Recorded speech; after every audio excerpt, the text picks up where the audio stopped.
Let's have a look at the 9 in the Enneagram. The 9 is part of the gut triad, or the instinctual center of the Enneagram. So they see injustice in the world, and they feel anger because of it. But the 9 doesn't want that anger. So they try to avoid the anger. So they live their whole life trying to maintain a sense of peace and mediation. Everything's okay, don't worry about it, it's all right, let's be calm, let's just enjoy each other. So the 9 is always just trying to keep the peace, keep the peace, keep the peace. It's interesting that they're in the center of the Enneagram at the top, just holding everything together. So it's a lot of pressure on one person just to hold up the fort, right?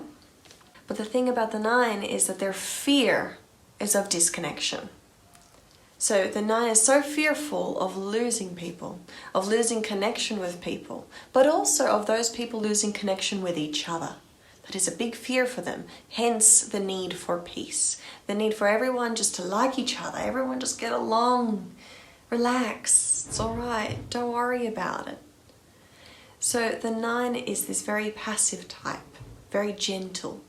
But as I said, they do have the anger there. They're just trying to avoid it. So your whole life living avoiding anger is a lot to carry. So one of the first things that I always get 9s to do is to firstly acknowledge their anger. Just be aware of where it is in your life.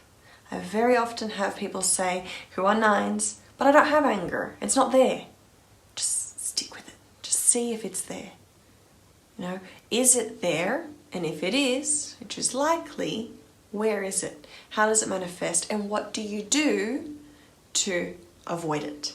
So there's a lot of avoidance in the 9 because they're trying not to see the injustice which is all around them. So the thing about the 9 is their behavioral style is withdrawing. They withdraw from the world because it's just too hard. It's too hard to seek the constant injustices against themselves, against their family, their friends, their colleagues, or the world. So it's just too hard, so I'm going to withdraw. And they withdraw in their space. They can withdraw into an activity of sorts. And so, for example, I say that 9s narcoticize this withdrawal. So that means that they make it almost like an addiction of, I need to withdraw now. And it's this dependency on this withdrawal. So the 9, I ask you if you're a 9, what is it that you do to withdraw? And do you overdo it?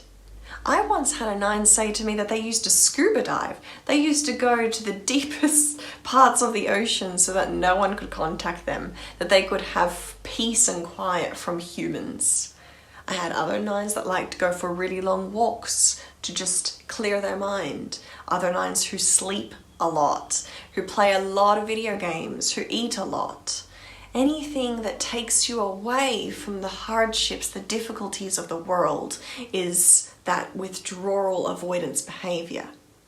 Now this can be done well and can be done not in excess, but not being aware of it or not being aware of the anger, not being aware of where it stems from can lead into this narcotic behavior. So it's just important to know if you are a 9 or if you know 9s in your life.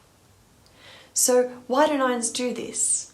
Well, their response to stress, or as I say, it's the response in life in general, is positive. Well, we call it positive, but I also call it silver lining. So it's almost like they're always trying to find the positive or the silver lining of something that goes wrong in life, or just something that's not going so smoothly.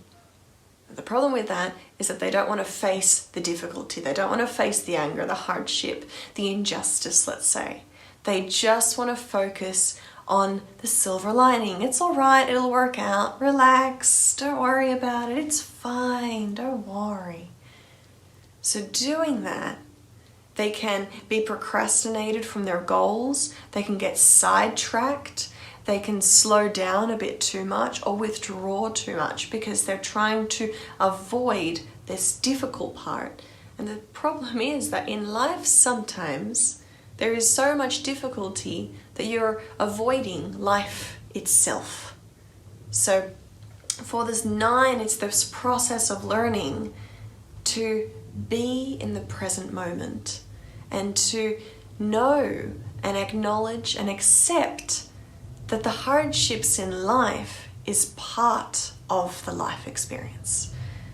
It's part of our experience as humans to have both the positive emotions, which they're so great at, but also the hardships. That is true equanimity, having this balance. And then, if they have the balance of the not so good emotions and the good emotions, they are then truly able to be calm. They are truly able to be peacemakers. But until then, until they sort out the quarrel within them, they will never be truly peaceful. And that is ultimately the goal of the 9. So my invitation to 9s is to firstly just start being aware of where the anger is. Where do I feel it in my body? How do I respond to that? But also, what am I doing in my life? How do I do the avoidance? How do I do the withdrawal? And am I doing it too much at this stage in my life? And if you feel you're all good on all those accounts, I invite you to ask your friends and family about what they think. I invite you to keep a journal. Because the thing about 9s is that if everything seems to be peachy and going well and easy, they may not explore it deeper. They may not keep digging. Because everything's all right, it's fine, don't worry about it. But is it really? So the 9's animal is what I like to choose, the humpback whale. Because there's this gentleness, this calmness, this almost majesty that people admire them of how beautiful and peaceful they are. But they also have family, which is really important for them. So this is all important for the 9. So if you're a 9, what are your favorite things about being a 9? What do you love about it?